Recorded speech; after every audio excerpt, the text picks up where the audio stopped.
আসসালামু আলাইকুম আপু, আমার নাম ঝুমুর। এটি একটি সত্য ঘটনা। ঘটনাটি ঘটেছে আমার সাথে। একদিন আমি গ্রীষ্মের ছুটিতে আমাদের গ্রামের বাড়িতে গিয়েছিলাম। আমাদের গ্রামের বাড়িতে মামা, খালা এবং নানুরা থাকতো।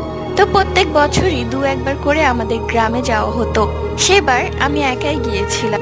মামা এসে আমাকে নিয়ে গিয়েছিল।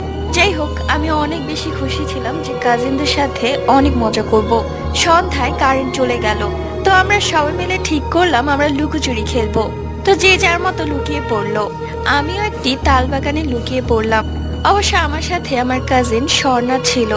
একটু পরে ও কোথাও যেন উধাও হয়ে গেল। আমি ওকে অনেক খুঁজতে লাগলাম কিন্তু পেলাম না। তো পরেই আমার গাটা কেমন যেন ভার হয়ে গেল।